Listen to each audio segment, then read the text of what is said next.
Good morning everyone. I hope all of you are doing well. अच्छी चल रही होगी आप लोगों की तैयारी।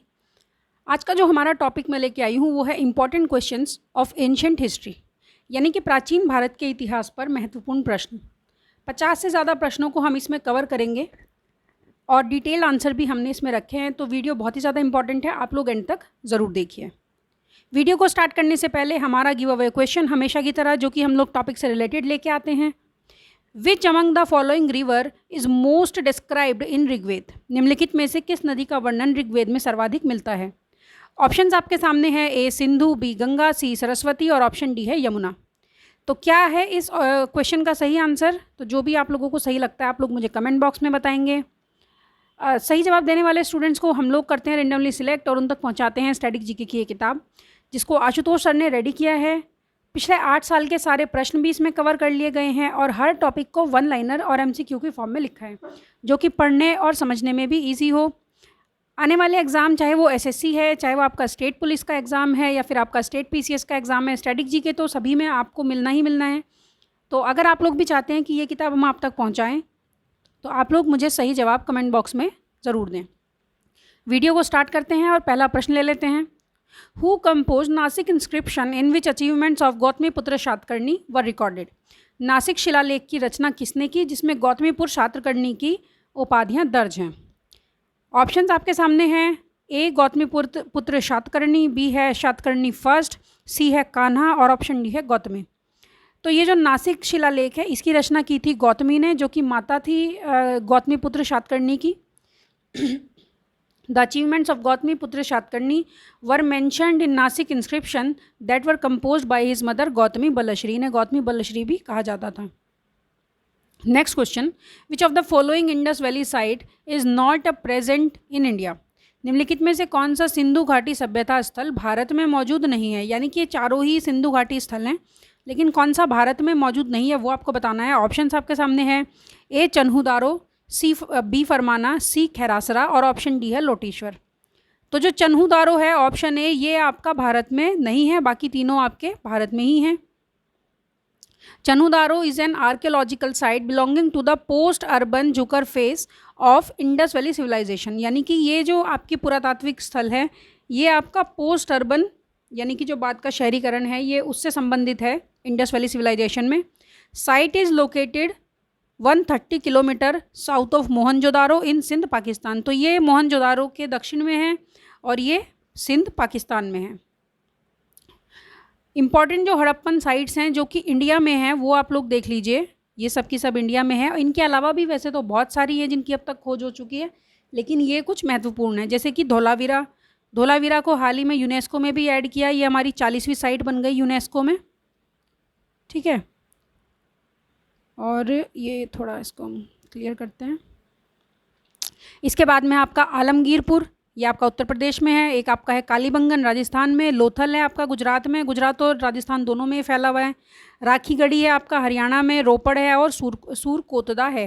जो ये राखीगढ़ी है हरियाणा में, हाल ही में इसमें एक हड़प्पन संग्रहालय बनाने की बात चल रही है और ये सब क्वेश्चन हम अपनी पिछली वीडियो में कवर कर चुके हैं। अगर आपने वो वीडियो देखी होगी तो शायद आपको ये भी मालूम होगा। चलते हैं आगे। Which of the following parts were situated on the west coast of south India? निम्नलिखित में से कौन सा भाग दक्षिण भारत के पश्चिमी तट पर स्थित था? प्राचीन भारत की बात यहाँ पर हो रही है। ऑप्शंस है, ए कावेरीपत्तनम, बी है मुसरी, सी है तोंडी और ऑप्शन डी है बी एंड सी। तो ये सब क्या है? ये सब बंदरगाह हैं, बंदरगाहों की बात चल रही है, कावेरीपत्तनम, मुसिरी, तोंडी। तो पश्चिमी तट पर कौन सा था भारत के? तो मुसरी एंड तोंडी, option D will be the correct answer. ये दोनों जो है मालाबार कोस्ट पे थे, ये इस प्रकार से। और जो आपका कावेरीपत्तनम है ये आपका पूर्वी भाग में था। Next question, on which river bank the Harappan civilisation flourished? Harappa सभ्यता किस नदी के तट पर फली फूली? ऑप्शन आपके सामने है, ए सिंधु, बी गंगा, सी सरस्वती और ऑप्शन डी है नाइल।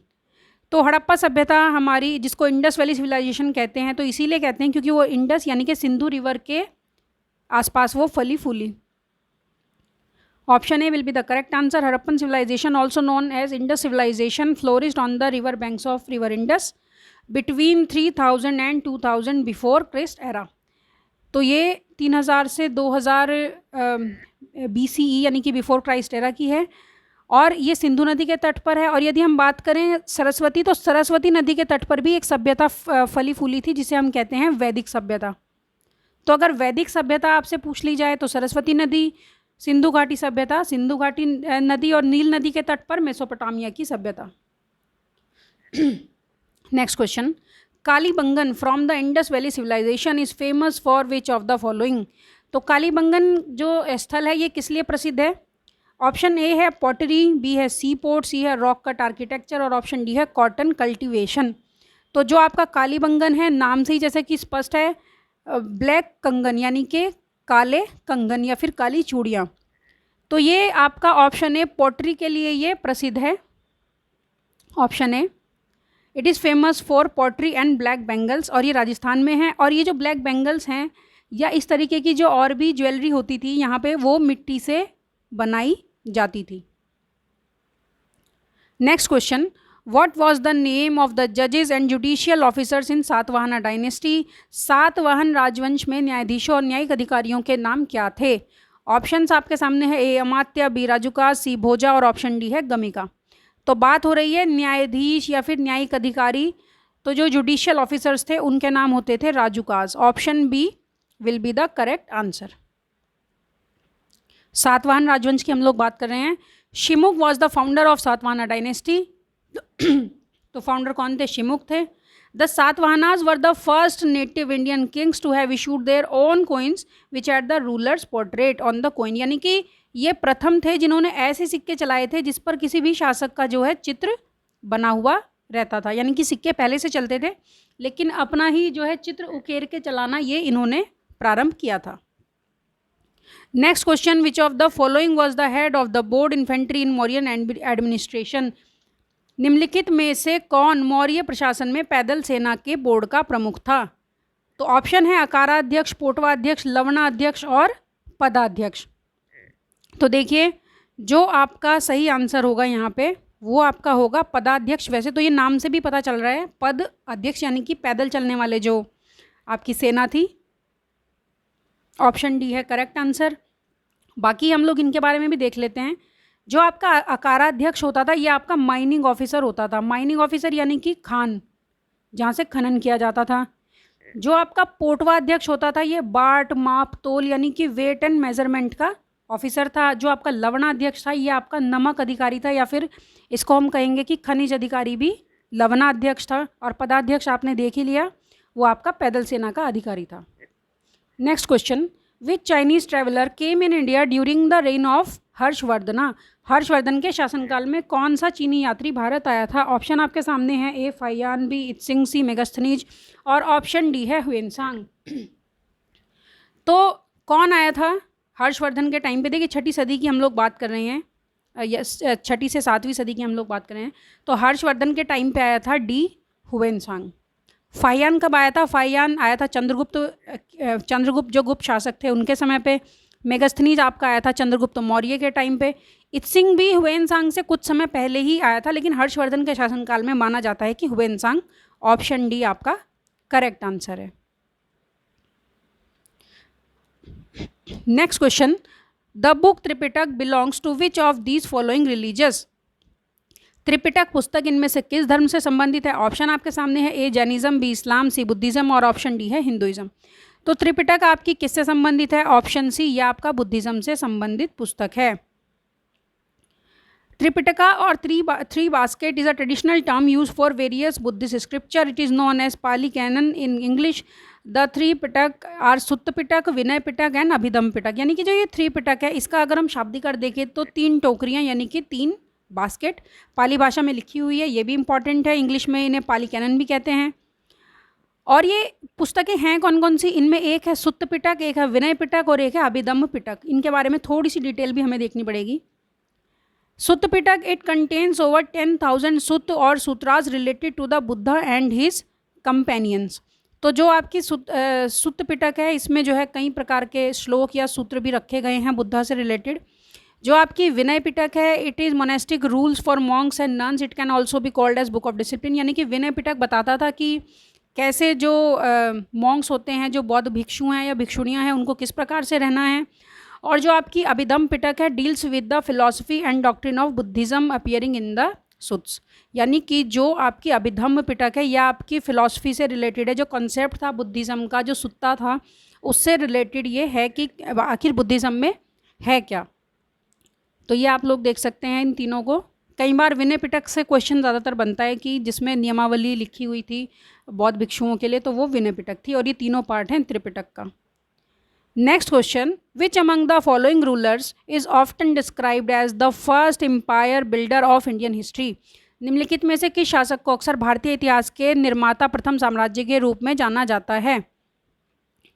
तो भारतीय इतिहास के प्रथम निर्माता के रूप में ऑप्शंस है ए अशोका, बी महापद्मनंद, सी है चंद्रगुप्त और ऑप्शन डी है नन ऑफ दीज। तो ये जो जाना जाता है ऑप्शन बी महापद्मनंद को।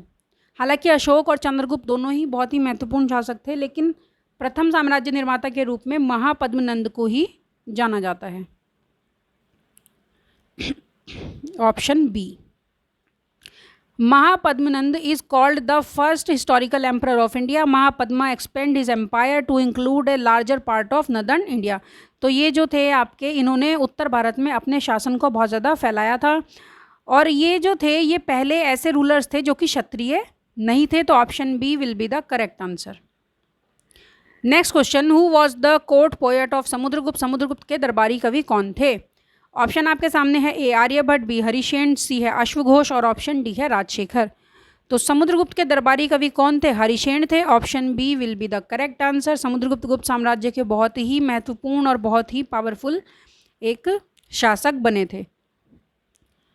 हरिशेन, जिन्होंने प्रयाग प्रशस्ति भी लिखी थी, इन्हीं समुद्रगुप्त की प्रशंसा में लिखी गई थी, क्योंकि इन्होंने उत्तर से लेकर दक्षिण तक, पूर्व से लेकर पश्चिम तक लगभग पूरे जो भारतवर्ष था उस समय का, उसको जीत लिया था। और आसपास के भी जो क्षेत्र जैसे अफ़गानिस्तान तक, या हम कहें कि मध्य एशिया तक जो फैले हुए थे, उन सभी को इन्होंने जीत लिया था समुद्रगुप्त ने। और इन्हें कहा जाता है इसीलिए इंडियन नेपोलियन, यानी कि नेपोलियन से इनकी तुलना भी की जाती है। और जो ये राजशेखर थे, ये आपका दरबारी कवि थे प्रतिहार डायनेस्टी में, और इन्होंने एक महत्वपूर्ण पुस्तक लिखी थी काव्य मीमांसा। तो ये काव्य ग्रंथ है। अश्वघोष ने लिखी थी बुद्धचरित, ये तो हम अपनी पिछली वीडियोस में भी देख चुके हैं। अश्वघोष कनिष्क के राज कवि थे। Next question, which of the following was not a deity of the Harappan. इस प्रकार के क्वेश्चन बहुत ही ज़्यादा बनते रहते हैं। निम्नलिखित में से कौन सा हड़प्पा वासियों का देवता नहीं था। कौन सा देवता था, कौन सा महत्वपूर्ण देवता था। तो इस प्रकार के प्रश्न तो हड़प्पा सभ्यता से बनते ही हैं। ऑप्शन है ए शिवा, बी मदर गॉडेस, सी है पीपल ट्री और ऑप्शन डी है विष्णु। तो यहाँ पे पूछा गया है कि कौन नहीं था। तो भगवान शिव की पूजा के वहाँ से साक्ष्य मिले हैं, और मातृदेवी के तो बहुत ही ज़्यादा मिले हैं। पीपल के वृक्ष की भी वो लोग पूजा करते थे, लेकिन विष्णु पूजा का वहाँ पर कोई भी साइन नहीं मिला है। तो ऑप्शन डी इसका सही आंसर है। नेक्स्ट है the Shatapatha Brahmana and the Taittiriya ब्राह्मण आर ब्राह्मण टेक्स्ट ऑफ। शतपथ ब्राह्मण और तैतरीय ब्राह्मण ये किस के ब्राह्मण ग्रंथ हैं। तो किस वेद के, चारों वेदों की यहाँ पर बात है। ऑप्शन है यजुर्वेद, सामवेद, ऋग्वेद या फिर अथर्ववेद। तो शतपथ ब्राह्मण और तैतरीय ब्राह्मण है यजुर्वेद के part. Option A will be the correct answer. यदि पूछा जाए सबसे पुराना वेद कौन सा है, तो ऋग्वेद है। Next question, which Gupta king and Aryabhata and Kalidasa in his court. किस गुप्त राजा के दरबार में आर्यभट्ट और कालिदास थे। ऑप्शंस है चंद्रगुप्त सेकंड, चंद्रगुप्त फर्स्ट, समुद्रगुप्त और ऑप्शन डी है रामगुप्त। ये चंद्रगुप्त सेकंड वही हैं जिन्हें हम चंद्रगुप्त द्वितीय, विक्रमादित्य कहते हैं। चंद्रगुप्त मौर्य से आप इनकी तुलना मत करना। तो ऑप्शन ए ही इसका सही आंसर है। चंद्रगुप्त सेकंड के दरबार में थे आर्यभट्ट और Kalidasa. Next question, which Mauryan ruler is also known as Amitraghata. किस मौर्य शासक को अमित्रघाट के नाम से भी जाना जाता है। ऑप्शन है चंद्रगुप्त, बिंदुसार, अशोक और दशरथ। तो अमित्रघात के नाम से जाना जाता है ऑप्शन बी बिंदुसार को। नेक्स्ट क्वेश्चन, निम्नलिखित में से 23वें जैन तीर्थकर कौन थे। Who among the following was the 23rd Jain तीर्थंकर। ऑप्शन है ए नेमिनाथा, बी महावीर, सी है पार्श्वनाथ और ऑप्शन डी है मलिनाथ। तो इसका जो सही आंसर है ऑप्शन सी है पार्श्वनाथ। ये 23वें जैन तीर्थकर थे। कुल मिलाकर 24 हुए हैं। पहले कौन थे, पहले थे आपके ऋषभनाथ, और हर जो तीर्थकर हैं इनका कोई ना कोई एक साइन भी रहा है, यानी कि इनका एक सिंबल, एक प्रतीक भी इनका एक था। तो जो ऋषभनाथ जी थे उनका था बुल यानी कि बैल, और जो 24वें या अंतिम कहे जाने वाले तीर्थंकर थे वो थे महावीर स्वामी जी, और इनका जो था सिंबल वो था लायन। और जो पार्श्वनाथ जी 23वें थे, इनका जो सिंबल था वो था स्नेक। तो कुल 24 हुए हैं, किसी भी प्रकार से प्रश्न बन जाता है।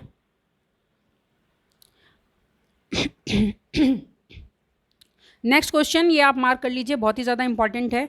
Which among the following places have given the earliest evidence of agriculture in Indian सब कॉन्टिनेंट? निम्नलिखित में से किस स्थान ने भारतीय उपमहाद्वीप में कृषि का सबसे पुराना प्रमाण दिया है? देखिए, ना केवल भारत में बल्कि आपका यहाँ पे बात हो रही है इंडियन सब कॉन्टिनेंट यानी कि भारतीय उपमहाद्वीप में।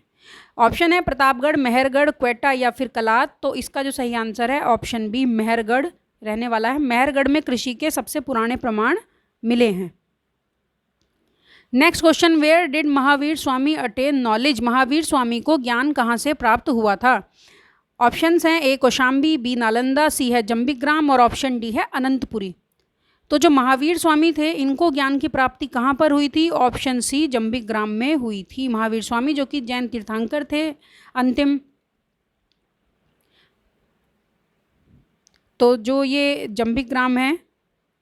महावीर जैन फाइनली अटेन कैवल्य, कैवल्य कहा जाता है बहुत जैन धर्म में ज्ञान को, enlightenment, at Jambigram on the banks of Rijupalika river. तो रिजुपालिका नदी के किनारे हुआ था, ये भी आप लोग ध्यान रखेंगे। अंतिम ये तीर्थकर थे। एक चीज़ और आप लोग यहीं पे जानिए कि जो गौतम बुद्ध थे उनको ज्ञान की प्राप्ति कहाँ हुई थी? हमने पिछली वीडियो में देखा था, उनको हुई थी बौद्ध गया में, बौद्ध गया जो कि आपका बिहार में है। Next question, what was the capital of अंग महाजनपद? अंग महाजनपद की राजधानी क्या है? ये अंग महाजनपद आप इसको कर लीजिए, ये टाइपिंग में थोड़ा सा हो जाता है। ऑप्शंस आपके सामने हैं, ए चंपा, बी वैशाली, सी है आपका पुष्कलवा और ऑप्शन डी है आपका कौशाम्बी। तो अंग महाजनपद की राजधानी थी ऑप्शन ए चंपा। कुल कितने महाजनपद थे? कुल आपके 16 महाजनपद थे, या आप उनकी लिस्ट भी देख सकते हैं एक बार। काशी महाजनपद, इसकी तो राजधानी वाराणसी थी, प्रेजेंट लोकेशन वाराणसी। कौशल महाजनपद श्रावस्ती, अंग महाजनपद की चंपा, मगध की थी राजगृह, वज्जी की थी वैशाली, मल्ल की थी कुशिनारा और चेदी की थी आपकी सोतीवती, वत्स की थी कौशाम्बी, कुरु की थी इंद्रप्रस्थ जो कि वर्तमान मेरठ हरियाणा में है, मत्स्य की विराटनगर, पांचाल की काम्पिल्य, शुरुसेन की मथुरा, अशमक महाजनपद की पैथन, अवंती की उज्जैनी, गांधार की तक्षशिला और कम्बोज की थी पुंछा। तो ये सभी हैं 16 महाजनपद, आप लोग देख लीजिए एक बार। Next question, where and when was the second Buddhist council held?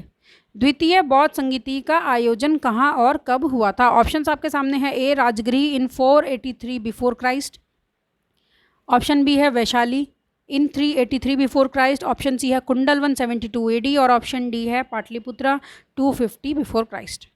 तो जो द्वितीय बौद्ध संगीति, सेकंड जो बौद्ध संगीति हुई थी, इसके बारे में हम लोग बात कर रहे हैं। तो ये कब हुई थी? तो सेकंड आपकी हुई थी वैशाली में इन 383 बिफोर क्राइस्ट। तो कुल कितनी हुई हैं?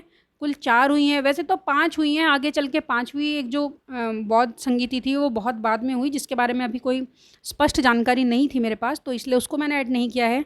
लेकिन जो 4 महत्वपूर्ण है, जो अक्सर एग्ज़ाम में प्रश्न बनता है, वो चारों आप लोग जो है देख लीजिए।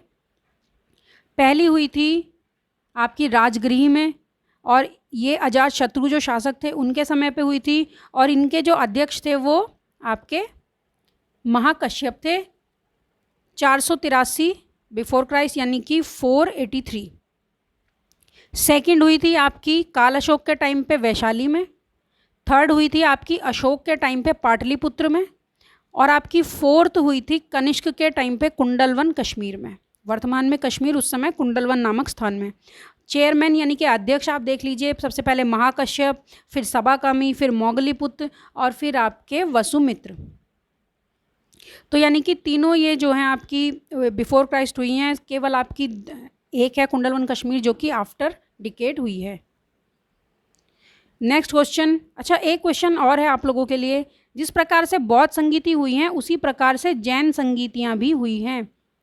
तो आप लोग मुझे कमेंट बॉक्स में बताएंगे कि जैन संगीतियाँ कब और कहाँ हुई थी, और अगर आप लोग मुझे सही जवाब देते हैं तो ठीक है, अदरवाइज़ इसको हम लोग अपनी अगली वीडियो में हम इसको कवर करेंगे कि जैन संगीतियाँ पहली, दूसरी, तीसरी वो कहाँ पर हुई थी। तो देखते हैं, अगर आप लोग आंसर देते हैं तो अच्छी बात है। नेक्स्ट क्वेश्चन है, which among the following kings was also known as Mamallan great wrestler. निम्नलिखित में से किस राजा को मम्मलन यानी कि महान पहलवान के नाम से जाना जाता था। ऑप्शंस आपके सामने है, ए पुलकेशिन सेकंड, बी है आपका महेंद्र वर्मन प्रथम, सी है नरसिंह वर्मन फर्स्ट, और ऑप्शन डी है नन ऑफ दी अबव। तो मल्ल का मतलब होता है कुश्ती वाला युद्ध करना, तो जो पहलवान होते थे वो उनको महामल्लन कहते थे। तो महामल्लन किसको जाना जाता है, तो ऑप्शन सी नरसिंह वर्मन प्रथम को जाना जाता है।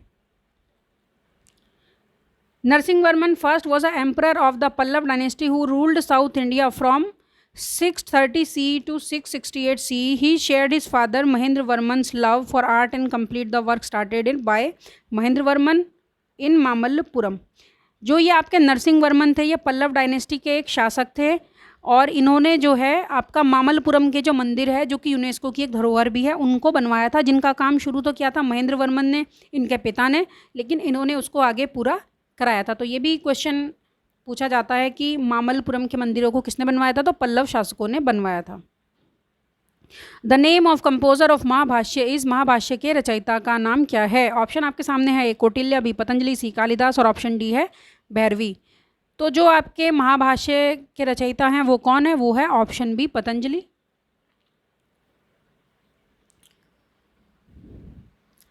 और जो आपके कौटिल्य हैं यानी कि आपके जो चाणक्य हैं, इनकी जो प्रसिद्ध पुस्तक है वो अर्थशास्त्र है, राजनीति पर आधारित है। और जो कालिदास हैं, इनकी तो खैर कई रचनाएं हैं, जैसे कि मेघदूतम, तो अभिज्ञान शाकुंतलम, तो ये तो खैर काफ़ी ज़्यादा फेमस हैं। तो इसका जो आंसर है महाभाष्य का वो है option B Patanjali. Next question, the Pala king were the followers of which of the following religion. Pala राजा निम्नलिखित में से किस धर्म के अनुयायी थे। ऑप्शन आपके सामने है, ए शैव, बी वैष्णव, सी है बुद्धिज़्म, और ऑप्शन डी है जैनिज़्म। तो जो पाल शासक थे ये किस धर्म के अनुयायी थे, ये थे आपके बुद्धिज़्म के अनुयायी। Option C will be the correct answer. The Pala kings were the followers of Buddhism. Founder कौन थे, फाउंडर थे गोपाल। 700 से 750 AD तक इनका शासन था। इम्पॉर्टेंट है कि इन्होंने एक औदंतपुरी जो बौद्ध केंद्र था, मॉन्टेसरी थी जो, उसकी स्थापना गोपाल ने कराई थी। और जो धर्मपाल पाल शासक थे, इन्होंने विक्रमशिला विश्वविद्यालय, जो विक्रमशिला बौद्ध धर्म की प्रसिद्ध शिक्षा केंद्र था, उसकी स्थापना इन्होंने कराई थी। और जो लास्ट रूलर रहे हैं पाल किंग्स में, वो थे आपके मदन पाल। तो इसको भी हम लोग याद रखेंगे। आगे बढ़ते हैं। Works of which of the following poets were also translate in many European languages. किस कवि की रचनाओं का कई यूरोपीय भाषाओं में अनुवाद कराया गया। ऑप्शंस आपके सामने हैं, अमर सिंह, भैरवी, कालिदास और भास। तो अभी हमने देखा भी था कि ऑप्शन सी है इसका सही आंसर, कालिदास, क्योंकि ये बहुत ही ज़्यादा जो है प्रसिद्ध कवि या लेखक रहे हैं। इन्होंने कई रचनाएं की हैं जिनका फिर बाद में अंग्रेज़ों ने यूरोपीय भाषाओं में भी अनुवाद कराया। इनफैक्ट फारसी में भी इनकी कुछ पुस्तकों का अनुवाद हुआ है। Kalidas was one of the Navratnas in court of Chandragupta II. His work were very famous and have been translated into many European language. तो ये नवरत्न भी थे चंद्रगुप्त द्वितीय के दरबार में। और जो नवरत्न थे चंद्रगुप्त द्वितीय, विक्रमादित्य जिन्हें कहा जाता है, उनके दरबार में वो आप देख लीजिए कौन कौन थे। अमर सिंह जो कि संस्कृत कोशकार और कवि थे। धन्वंतरी ये एक प्रसिद्ध चिकित्सक थे। हरिशेन जो कि कवि और लेखक थे। कालिदास जो कि प्रसिद्ध कवि और नाटककार थे। एक थे आपके कहनप या शकनक भी इन्हें कहा जाता है, ये ज्योतिष थे। शंकु जो कि वास्तुकार थे। वराहमिहिर खगोलविद थे, बहुत ही महत्वपूर्ण वराहमिहिर ने जो है थ्योरीज दी हैं सूर्य और पृथ्वी के बारे में। और वरारुचि ये व्याकरण और संस्कृत के ज्ञाता थे, विद्वान थे। और आपका बेताल भट्ट भी थे जो कि एक जादूगर थे। Next question, under which of the following kings the Kushan empire reached its zenith. निम्नलिखित में से किस राजा के अधीन कुषाण साम्राज्य अपने चरमोत्कर्ष पर पहुंच गया था। ऑप्शन से आपके सामने, ए कड़फिसेस, बी कनिष्क, सी है वासुदेव, और ऑप्शन डी है वीमा कड़फिसेस। ये जो चारों ही हैं, ये चारों कुषाण शासक हैं। एक चीज़ हमें याद रखनी है कि ये आप नाम जैसे पढ़ सकते हैं, कडफिसेस, कनिष्क, वासुदेव द्वितीय, विमा कडफिसेस, ये लोग भारतीय नहीं थे। ये लोग भी मतलब ऐसा माना जाता है कि ये लोग भी मध्य एशिया से ही भारत में आए थे। हालांकि धीरे धीरे इन्होंने भारतीय संस्कृति में बहुत बड़ा अपना जो है महत्व दिया था। तो कई बार ऐसे भी प्रश्न बनता है कि इनमें से कौन से जो शासक थे जो कि मूल रूप से भारतीय नहीं थे। तो ये जो कुषाण साम्राज्य है ये अपने चरमोत्कर्ष पे कब पहुंच गया था? ऑप्शन बी, कनिष्क के टाइम पे। ये वही कनिष्क हैं जिनके समय में चौथी बौद्ध संगीति हुई थी, जिसके अध्यक्ष कौन थे? अध्यक्ष थे वसुमित्र। और इन्हीं के दरबार में अश्वघोष भी थे जिन्होंने बुद्ध चरित लिखी थी। और जो कल्हण थे, कल्हण की राजतरंगिणी, वो भी, उसमें भी इनके बारे में वर्णन है, क्योंकि वो जो राजतरंगिणी है वो आपका कश्मीर या उत्तर भारत के राजाओं के बारे में ही है। तो कनिष्क है यहाँ पे सही answer. Kanishka was the third ruler of Kushana dynasty. He was the son of Kadphises second. तो ये कडफिसेस सेकेंड के पुत्र थे। Next question, Chola inscriptions mention several categories of land, which land was known as gifted to temples. SSC CGL में ये आया हुआ है क्वेश्चन 2022 में। चोल शिलालेखों में भूमि की कई श्रेणियों का उल्लेख है। इनमें से जो मंदिरों में उपहार दी गई भूमि थी उन्हें किस नाम से जाना जाता है? ऑप्शन है महादान, देवदान, हरिदान या option D none of the above. तो जो मंदिरों के लिए जो दान में दी जाती थी भूमि उसे देवदान के नाम से जाना जाता था, ऑप्शन बी, यानी कि देवों के लिए दान की हुई भूमि। नेक्स्ट क्वेश्चन है, पुहार और Kaveripattanam was the port of which dynasty. Puhar या कावेरीपत्तनम किस वंश के बंदरगाह थे? ऑप्शन है पांड्य, चोल, गुप्ता या फिर मौर्य। तो पत्तनों के निर्माण के लिए सबसे ज़्यादा महत्वपूर्ण जो रहे हैं वो चोल शासक रहे हैं। तो पुहार या कावेरीपट्टनम चोलों के समय पे महत्वपूर्ण बंदरगाह थे। इससे पहले भी हमने दो पत्तनों की बात करी है, मुसिरी और तोंडी, जो कि आपका पश्चिमी तट पर थे। Next question, in the revenue department of Mauryans who among the following was in charge of the collection of all revenues in the empire. मौर्यों के राजस्व विभाग में निम्नलिखित में से कौन साम्राज्य में सभी राजस्व के संग्रह का प्रभारी था? ऑप्शन है सन्निधात्री, बी है आपका प्रदेष्टा, सी है युक्ता और ऑप्शन डी है समाहर्ता। तो मौर्यों के समय पे ऐसे बहुत सारे इंचार्ज होते थे। पहले भी हमने पढ़े अकाराध्यक्ष, पोटाध्यक्ष, लक्षणाध्यक्ष। तो अभी बात हो रही है राजस्व का संग्रह। तो राजस्व का जो संग्रह था वो समाहर्ता करता था। Option D will be the correct answer. कुछ और अधिकारियों के बारे में हम लोग अभी देख लेते हैं यहीं पे, जैसे कि चीफ मिनिस्टर, प्रधानमंत्री को मंत्रिन कहते थे, head of the council minister को आपका मंत्री परिषद अध्यक्ष, पुरोहित जो कि आपके मुख्य पुरोहित यानी कि मुख्य जो पंडित प्रीस्ट होते थे, सेनापति, युवराज। समाहर्ता कौन था? रेवेन्यू कलेक्टर हमने अभी देखा। और युक्ता कौन होता था? युक्ता आपका सबॉर्डिनेट रेवेन्यू ऑफिसर, यानी कि ये जो है रेवेन्यू कलेक्टर का ही एक सहायक होता था। इसके अलावा शुल्काध्यक्ष जो कि ऑफिसर इंचार्ज थे रॉयल फैमिली के, रॉयल इनकम के। सन्निधाता आपके ये तिजोरी के हेड यानी कि ट्रेजरी हेड ये होते थे। सन्निधाता, समाहर्ता दोनों बहुत ही ज़्यादा महत्वपूर्ण थे। समाहर्ता जो कि आपके रेवेन्यू ऑफिसर थे और सन्निधाता ट्रेजरी हेड थे। इसके अलावा Karmantika, head of industries and factory यानी कि कारखानों और उद्योगों का जो हेड था कर्मांतिक। व्यवहारिक ये आपका चीफ जज होता था। ये तो खैर कई बार पूछा भी गया है कि व्यवहारिक कौन था। इसके अलावा राजुक्स, जो राजुक होते थे वो आपके लैंड मेजरर होते थे यानी कि भूमि मापन अधिकारी होते थे। दुर्गपाल, अन्नपाल जो कि head of food and grain, तो ये तो आप नाम से भी पता कर सकते हैं, अन्न यानी कि फूड के बारे में, और प्रादेशिक यानी कि प्रदेशों के यानी कि डिस्ट्रिक्ट एडमिनिस्ट्रेटर। तो इसको आप चाहें तो एक स्क्रीनशॉट भी ले सकते हैं। Next question, who establish Pataliputra. Pataliputra की स्थापना किसने की थी? ऑप्शन है बिंबिसार, उदयन, शिशुनाग और चंद्रगुप्त। तो ये की थी उदयन ने। Option B will be the correct answer.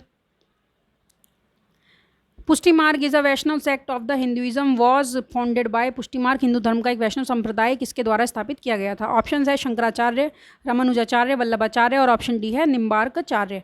तो पुष्टि मार्ग को किया था वल्लभाचार्य जी ने। Option C Vallabhacharya is the correct answer.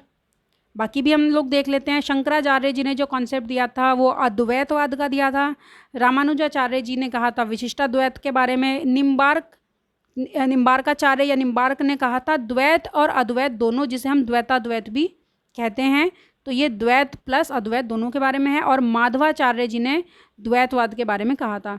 तो माधवाचार्य द्वैतवाद, शंकराचार्य अद्वैतवाद, निम्बार्काचार्य द्वैत अद्वैत दोनों, और रामानुजाचार्य विशिष्ट द्वैतवाद। इनसे तो खैर अक्सर क्वेश्चन आपका जो है सही मिलान में भी पूछ लिया जाता है कि कौन सा सही है। नेक्स्ट है, निम्नलिखित में से कौन सा संगम युग में दक्षिण भारत के शासकों में एक नहीं था? Which of the following was not one of the ruling dynasties of south India in Sangam age. Sangam काल की यहाँ पे बात हो रही है। संगम काल में 3 महत्वपूर्ण डायनेस्टी थी, एक नहीं थी। ऑप्शन है चेर, चोल, पांडव और पल्लव। तो ऑप्शन सी पल्लव नहीं थे। बाकी आपका जो संगम काल था, जो 3 डायनेस्टी हैं उनके बारे में ये था, जैसे कि आपका चेर, आपका जो है चोल आपका यहाँ पे आएगा, और आपका पांड्यन। तो ये जो है 3 डायनेस्टी थी आपकी, एकदम दक्षिण भारत में थी। ये आपका केरला, तमिलनाडु और फिर कर्नाटका वाली साइड को आप लोग देख सकते हैं। तो ये इस प्रकार से तीनों डायनेस्टी थी, और तीनों ने ही जो है पत्तनों के निर्माण में, या फिर कहें हम जो नेवी थी उसके विकास में बहुत ज़्यादा सहायता तीनों ने ही की थी। चोलों का इसमें थोड़ा विशेष महत्व है। नेक्स्ट क्वेश्चन, निम्नलिखित में से किस मंदिर को पंचायतन शैली के सबसे पुराने उदाहरण के रूप में माना जाता है? Earliest example of Panchayatana style of temple. Option है दशावतार टेम्पल देवगढ़, मीनाक्षी मंदिर, पैगोड़ा मंदिर और सोमनाथ मंदिर। तो जो पंचायतन शैली के सबसे जो पुराने उदाहरण हैं वो है option A Dashavatara temple at Deogarh. और गुप्त जो शासकों थे उनके समय पे दशावतार टेम्पल की स्थापना हुई थी। Next question, Gautam Buddha living home is known as. Gautam Buddha के घर छोड़ने को किस नाम से जाना जाता है? गौतम बुद्ध जी के जीवन से जुड़ी जो भी घटनाएं हैं उन्हें एक एक नाम भी दिया गया है और एक एक सिंबल भी दिया गया है। तो घर छोड़ने को ऑप्शन है आपका महाभिनिष्क्रमण, धर्माभिषेक, धर्मचक्र प्रवर्तन या फिर महापरिनिर्वाण। तो घर छोड़ने की जो घटना थी उसे महाभिनिष्क्रमण के नाम से जाना जाता है। महापरिनिर्वाण तो उनकी जो है मृत्यु से संबंधित है। धम्मचक्र प्रवर्तन यानी कि जब उनको ज्ञान की प्राप्ति हुई थी, धम्मचक्र का जो परिवर्तन हुआ था उसके बारे में है। नेक्स्ट क्वेश्चन, अशोक के शिलालेख के अनुसार निम्नलिखित में से किस स्थान को करमुक्त घोषित किया गया था और केवल 1/8 भाग कर योग्य घोषित किया गया था? As per Ashoka's inscriptions which among the following places was declared tax free and proclaimed only 1/8 part as taxable. तो ये किस स्थान पे इतनी इन्होंने रियायत दी थी? कुशीनगर, लुम्बिनी, काठमांडू या फिर सारनाथ। तो ये लुम्बिनी को इन्होंने इतनी रियायत दी थी, कारण यही था कि गौतम बुद्ध का जो जन्म स्थल है वो माना जाता है लुम्बिनी को। नेक्स्ट क्वेश्चन, चावल की खेती का सबसे पुराना प्रमाण निम्नलिखित में से किन घाटियों में मिलता है? ये भी आपका रिपीटेड क्वेश्चन है। Earliest evidence of rice cultivation comes from which following valleys. Option है आपका सेंट्रल गंगा वैली, बेलन वैली, गोमल वैली या फिर बोलन वैली। तो बेलन और बोलन में कन्फ्यूज़न रहता है, लेकिन ये जो सबसे पहला उदाहरण है बेलन घाटी, option B will be the correct answer. निम्नलिखित में से कौन सा एक तमिल व्याकरण ग्रंथ है? Which among the following is a Tamil grammatical treatise. तो ये है आपका मणिमेखलई, ई रमावतारम, सिलप्पाधिकारम और तोलकपियम। तो इसका जो सही आंसर है वो है ऑप्शन डी तोलकपियम, यानी कि ये तमिल व्याकरण का एक ग्रंथ है। जिस प्रकार पाणिनि ने अष्टाध्यायी लिखी थी संस्कृत व्याकरण के लिए, वैसे ही तोलकपियर नामक एक जो कवि थे, लेखक थे, उन्होंने तोलकपियम लिखा था तमिल व्याकरण के बारे में। तमिल हमारी एक शास्त्रीय भाषा भी है, 6 शास्त्रीय भाषाएं हैं। ये सब मैंने अपनी वीडियो में पहले भी कवर किया है, आप लोग जाके देख सकते हैं। तो ऑप्शन डी यहाँ पे सही आंसर है। इसके अलावा आप देख लीजिए जो मणिमेखलई है ये आपका शीतल सतनार नामक लेखक ने लिखी थी। जो ई रामावतारम है ये एक रामायण का ही एक दूसरी यानी कि दक्षिण भाषाई रूप है। ये आपकी कंबन ने लिखी थी ई रामावतारम। सिलप्पाधिकारम ये आपकी इलांगो ने लिखी थी। Next question, who among the following is known to have performed 4 Ashvamedha sacrifices. निम्नलिखित में से किसे 4 अश्वमेध यज्ञ करने के लिए जाना जाता है? ऑप्शन है पुष्यमित्र शुंग, प्रवरसेन प्रथम, समुद्रगुप्त और ऑप्शन डी है नंदी वर्मन। तो इसका सही आंसर है ऑप्शन बी प्रवरसेन प्रथम। वाकाटक शासक थे ये। वाकाटक डायनेस्टी जो थी 255 आफ्टर डिकेड एडी में ये स्थापित हुई। फाउंडर थे इसके विंध्य शक्ति और उनके ही बेटे थे प्रवरसेन प्रथम, और इन्होंने 4 अश्वमेध यज्ञ और कई प्रकार के और भी यज्ञ इन्होंने कराए थे। अब कुछ इंपॉर्टेंट 1 लाइनर हम लोग देख लेते हैं, जैसे कि the beneficiaries of Ashoka's donation in the region of Barabar hills were Ajivikas. जो आपके अशोक थे इन्होंने क्या किया था कि जो बाराबर की पहाड़ियाँ थी उनको कटवा के गुफाओं को रहने योग्य बनवाया था। किन के लिए? तो वो थे आपके आजीवक और आजीवक जो संप्रदाय था इसकी स्थापना किसने की थी? इसकी स्थापना मक्खली गोसाल नामक व्यक्ति ने, या संत कहेंगे हम उन्हें, उन्होंने की थी, मक्खली गोसाल। तो आजीवकों के लिए बाराबर की पहाड़ियों को इन्होंने कटवाया था, कटवाया नहीं था मतलब रहने योग्य उनमें स्थान बनवाए थे। सेकंड है आपका Ashoka appointed to solve the social problem in his region, यानी कि सामाजिक जो समस्याएं थी उनको सॉल्व करने के लिए धम्म महामात की इन्होंने जो है अपॉइंट इन्होंने किया था, धम्म महामात को। सीजीएल में ये आया है। फिर आपका which metal was use to make weapons and tools in the Harappan cities, तो हड़प्पन में किस धातु का उपयोग किया जाता था हथियारों के लिए? तो कॉपर का किया जाता था बहुत ज़्यादा, और लोहे की उतनी ज़्यादा जानकारी नहीं थी या ना के बराबर थी। हड़प्पन जो साइट्स हैं वहाँ पे देखा गया है कॉपर की ज़्यादा थी। Next question, which among the following is the hallmark feature of the Dravida style of temple architecture, यानी कि जो द्रविड़ स्टाइल के जो मंदिर होते थे इनकी महत्वपूर्ण विशेषता क्या होती थी? तो वो होती थी मंदिरों का विमान। नेक्स्ट क्वेश्चन है, which among the following is the most famous bronze image of the Chola period, चोलों के समय पे एक महत्वपूर्ण कांस्य प्रतिमा मिली थी, तो किसकी मिली थी? नटराज, जो कि भगवान शिव का एक नृत्य करते हुए एक रूप है। तो नटराज की जो प्रतिमा है ये मिली थी। among the 5 monolithic rathas of Pallavas at Mahabalipuram the largest is, तो जो आपके पल्लवों ने महाबलीपुरम के मंदिर बनाए थे, अभी हमने बात की थी, उनको 7 पैगोडा भी कहा जाता है। तो 7 मंदिर हैं वो, उनमें से जो सबसे बड़ा जो रथ है या पैगोडा है वो किसका है? तो वो है धर्मराज का। वो कुछ इस प्रकार है कि द्रौपदी रथ, अर्जुन रथ, धर्मराज रथ, तो सबसे बड़ा जो रथ है वो धर्मराज का है। Who among the following was the first Satavahana king to introduce the rurals has on the coin Satakarni first, तो ये हमने देखा था कि जो सातवाहन शासक थे उन्होंने पहली बार जो है सिक्कों पर अपनी प्रतिमाएं उकेरने का काम शुरू किया था, इस प्रकार के वो शासक थे। तो शातकर्णी प्रथम पहले थे जिन्होंने अपना जो है प्रतिमाओं को उस पर उकेरा था। In which of the following inscription Ashoka made his famous declaration all men are my children, तो सभी लोगों को अपने बच्चों की तरह इन्होंने बताया था अशोक ने, वो ये हमें किस अभिलेख से पता चलता है? तो जो इनका कलिंग रॉक एडिक्ट 1 है, यानी कि जो आप इनका कलिंग शिलालेख है उस पर इन्होंने ये बात लिखवाई थी, क्योंकि कलिंग युद्ध के बाद ही इनका जो है हृदय परिवर्तन हुआ था। Rulers of which of the following dynasties maintain diplomatic relation with distant countries such as Syria in the west, ये भी इंपॉर्टेंट है। कौन से शासक थे जिन्होंने कि मध्य यानी कि सीरिया जैसे देशों से डिप्लोमेटिक रिलेशंस यानी कि वैदेशिक जो संबंध बनाए थे? तो वो शासक कौन थे? तो वो मौर्य थे। मौर्यों का जो आपका व्यापार प्रणाली थी वो विश्व भर में फैली हुई थी, और जो मध्य जो देश थे जैसे कि आपका सीरिया या रोम, इनसे बहुत ही ज़्यादा मौर्यों का लेन देन था। बाद में वो प्रभाव हमारी कला में भी दिखाई पड़ता है, जैसे कि गांधार कला। In the Rigvedic Dasaraja yuddha battle of 10 kings the Bharatas emerge winner at the bank of, यानी कि जो ये दसराग्य युद्ध हुआ था ऋग्वेद में जिसका वर्णन है, ये किस नदी के तट पर हुआ था? पुरुषनी नदी के तट पर ये हुआ था। The ruler of which among the following dynasties adopt the title Devaputra, तो देवपुत्र का जो टाइटल लिया था वो किसने लिया था? वो कुषाण राजाओं ने लिया था। कुषाणों के प्रसिद्ध राजा कौन थे? कनिष्क थे, जिनके समय पर चौथी बौद्ध संगीति हुई थी। तो आज की वीडियो में इतना ही। ये वीडियो थोड़ा सा लंबा था क्योंकि टॉपिक ही कुछ ऐसा था। तो अगर आपको ये वीडियो मेरी पसंद आई है तो आप लोग इसको लाइक कीजिए, और आप मेरे चैनल को सब्सक्राइब भी ज़रूर कीजिए, ताकि इसी तरीके की अपडेट से आप लोग जुड़े रहें। Thank you.